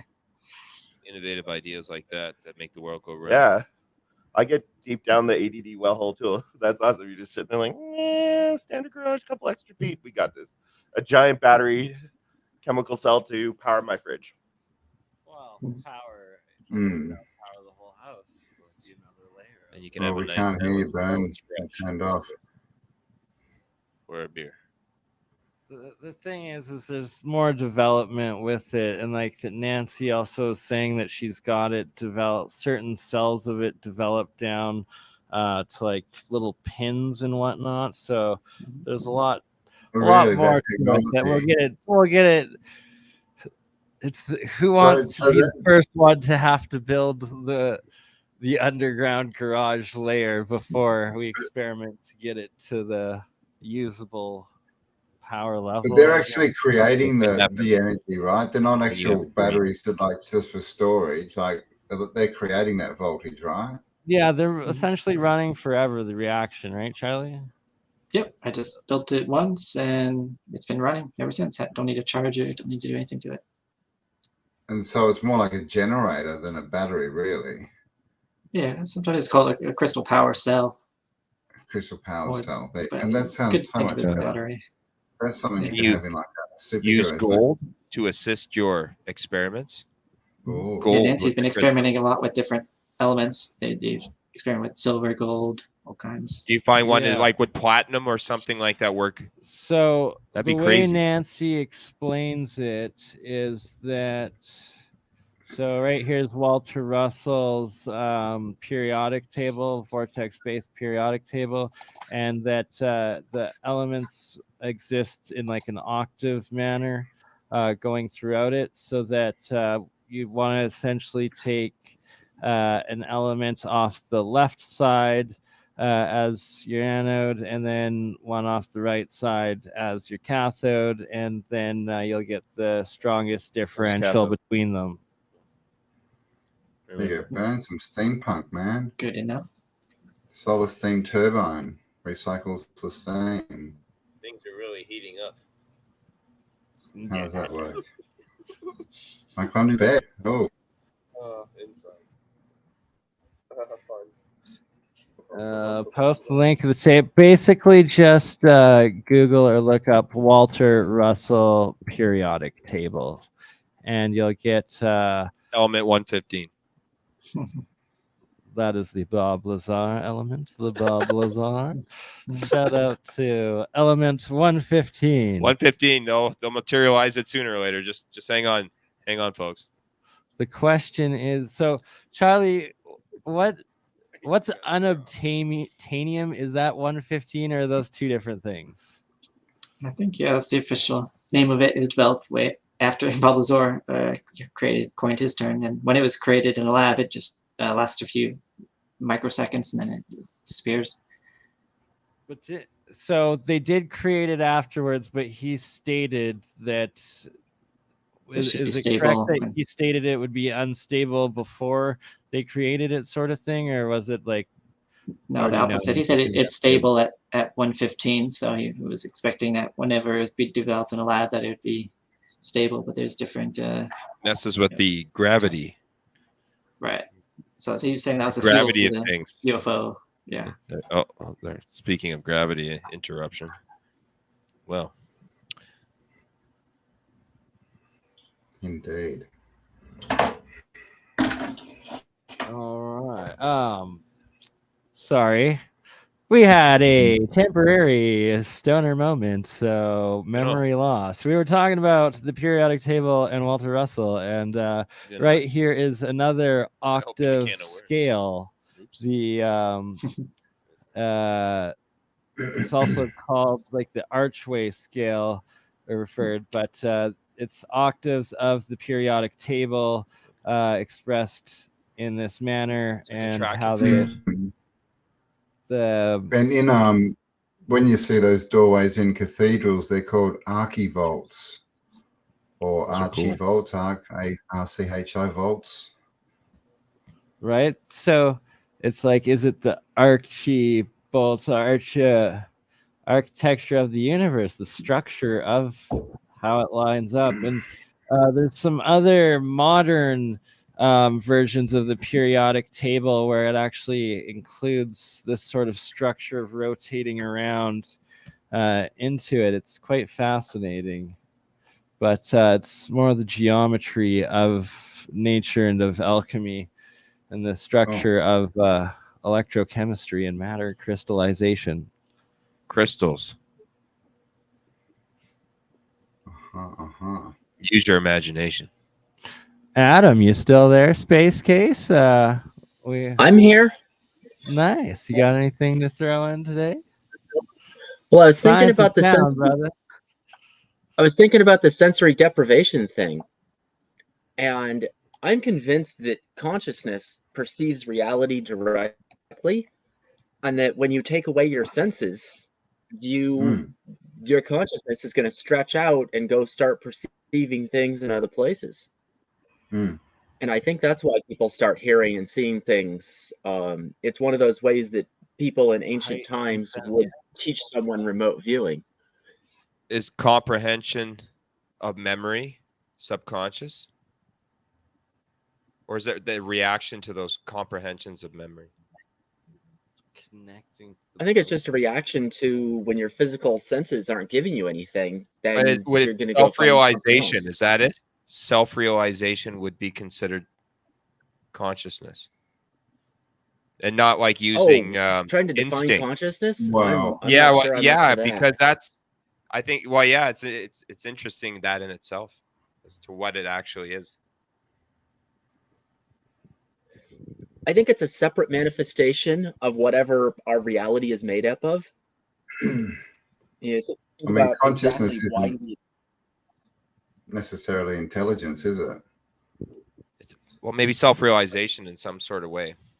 Like a frog can be conscious, but it doesn't need to know it's a frog. But it's still conscious. But it knows it lives. It's a frog. It just knows it lives, and it needs to do what it needs to do in order to survive. Yeah. So is that consciousness? Yeah. But that's instinct, right? That's instinct. But the consciousness, to have consciousness, is what humans have that has the advantage. So, so intelligence and thinking. Yeah. Okay. I guess it does lead to that. Yeah. Maybe. Yeah. I see what you're saying. Yeah. Sorry, just texting back and forth with Mike. He kept getting kicked out of the stream for some reason. Having internet issues yet again. Weird things. Hopefully, though, myself, I got a brand new laptop on the way that's upgrading my processing power to start doing the video editing, the better streams, and the new phone, the G20 with that 100x zoom on it, putting that through the telescope. And I got to build like a mount for my phone on the telescope, and that should be pretty freaking epic. Jupiter has been very visible lately. Right by the moon, like you can't even believe it. You think it's a space station, or you think it's something like the Hubble. It's so cool. Looking through my telescope at the moon, like through like the lens magnifier on it, and then like you can literally count. I've got like up to like 15 of the moons that I can see around like Jupiter, or like 10 around Saturn or something like that. So it's pretty epic. I had some footage up on my Bernard Conkin channel that YouTube still has not given me back. Yeah. Again. All right. Well, I'm not making much sense because it took me 40 hours to get home. I'll tell you that. Really? Fun. Yeah, man. That was great. 40 hours. Isn't that a typical That's day? like 2 days on Jupiter, I think. Yeah, well, because I was supposed to be staying at a hotel, man, and I was supposed to have a late check-in, and of course I get there and there's no one there, and the bloody phone number's disconnected. So I'm standing in Brisbane going, what the hell? It's 10:30 at night. So I didn't know what to do. So I went to the airport looking for a hotel. Of course there was no hotel, so I spent the next 22 hours wandering around the airport drinking coffee and stuff. And then got on the bloody plane. The hotel was closed at 10:30 at night and wouldn't let you get in. They've got all these bloody hotels, and they're kind of like serviced apartments almost, but they don't have staff after like 6 p.m. They're kind of, and there's supposed to be a number to call, and it's all supposed to be sorted out, but none of it worked. It all just fell apart. So it was great. Like, and I couldn't even sleep on the plane, man. There's no leg room. I'm sitting there just dying. So he scores. Yeah. KY Smooth gets another empty into the recycle bin. So KY is actually, he's got a lot of the memes, the different interfaces live on Twitch running quick stream. I also got live on my Twitch right now. Campbell, are you gonna start twitching anytime soon? Twitching in a good way. It's the birdie dance. I haven't had the jab, people. It's okay. Oh my God, did you see that bloody, can I even say it, that, DIED very quickly movie that came out, of that documentary about people who, DIED suddenly. You seen that? Oh yeah, my mom sent it to me. I have yet to watch it. I know what you are talking about. Pretty weird, man. It's got these people and they point up in the sky and spin around in circles and then just drop dead. It's very strange. Yeah, man, it's weird. It's really weird. That's freaky. It is. But let's not talk about that because we'll always have channels at once, and then we'll have to have we have no channels party, but we won't have a channel to have it on. It'll be very confusing. So there you go. But yes. I'm just about done because my arm is. Yeah, we are reaching the 2-hour mark. So what we're gonna do is we will shut it down on the YouTube, but we're gonna keep it going on Twitch, and we're gonna be playing some music on Twitch and keep streaming on Twitch. Oh, Twitch and Twitter. It's the Twitch after party. So can you? How long are the videos on Twitter now? Like you stream for proper long videos? As far as I know, like Campbell, on my backup Twitter channel, I still have that 48-hour stream that I did like video up. Wow. It was pretty crazy. But yeah, apparently I heard something about them like downing it to like 2 hours or something about 2-hour videos, but I have no idea. Well, I heard that in the wind that Elon, our great savior, oh hail Elon, was gonna try and compete with YouTube, turn Twitter into like a video format as well. Right, so maybe it's something new. Oh, maybe you can now upload 2-hour joking, by the way, if anyone hates me about like worshipping Elon, it's a joke. I like the one that doesn't have hair, and he died. We love Elon. We love everybody. Mate, if he didn't put red sports cars in space, how would I get a connection on my phone? Like, so come on. Credit where credit is due. Right? Yeah, like Elon. At least he's I even love Alex and Yee, but not what Yee said. Have you seen the Kanye and Alex Jones interview? Oh my gosh, yay! But was it Yay or was it Yay's GIMP? We don't know. The artist formerly known as Prince. People change their name. Yeah, the artist formerly known as Kanye now he's Yee. He's West is now Yee. Is it Yee? Am I right? Yeah, right. Yee. And it was like, what's going on ideology a little bit there. Apparently, he had a dinner with Trump, but his like buddy was like known as like I don't know. They labeled him as boom, boom, boom, wasn't it? Like he walked off like buddy. He did the Trump, and then he walked off Tim Paul, and everyone's like, oh, and then it was like everyone starts defending, and then it was just like, boom. He's like Babe Ruth. He gets like either like he gets like those grand slams, or he gets strikeouts. I think it's great. I mean, it's probably going to cost him another $1 billion, but have a record in both. Got to do what you got to do. Home runs. Just like Bernie's got to do. He got like walk off in the middle of a live stream when we're talking about Kanye, who would not be impressed, Bernie. Come on. I'm just grabbing our Polish friend named Cam. Oh, he's here. Ominous and my good friend Cam are just coming, but we'll be right back. I'll post the. That'd be cool. If Smooth, Cam, they want to come on, only Cam. My link in both Cam. of the lives. I will be right back, Campbell, and then we will shut it down on the YouTubes, and then keep the after party going on the Twitch and play some music and.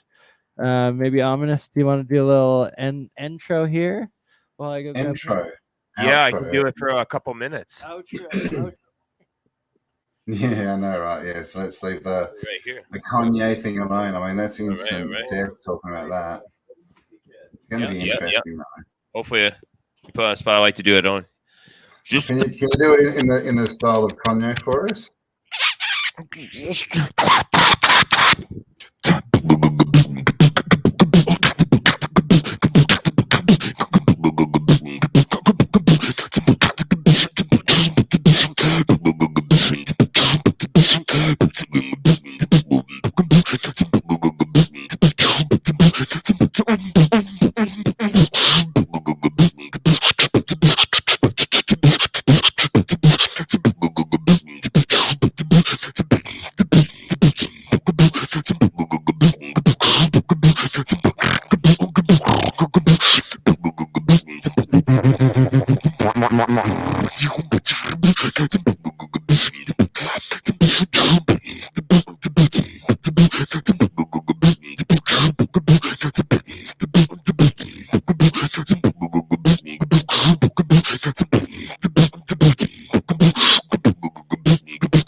Ah, come on.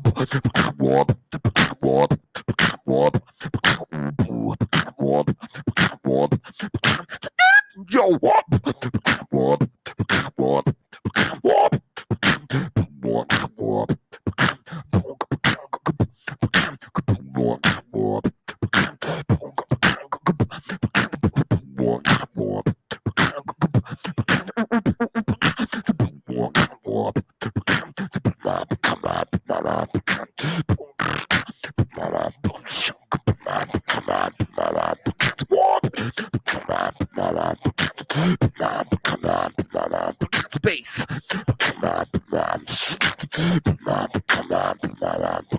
Space.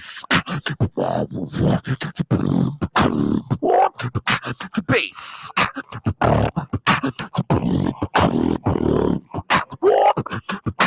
Base. Base.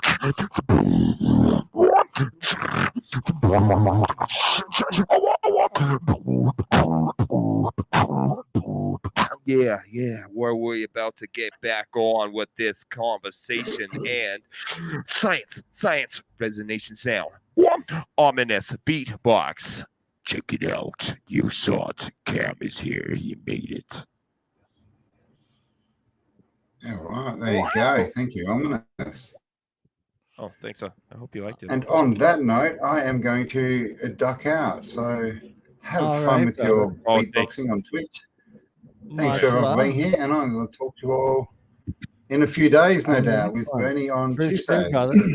Yeah, I guess we're going to be doing one with Paul Cook coming up right away. He got his new camera there, and he also got he's got coming to him one of these ancient, or not ancient, but like 100-year-old electrical healing devices. Oh yeah, so talk about that. We're gonna get that thing fired up, and yeah, it's pretty crazy. I took naturopathy.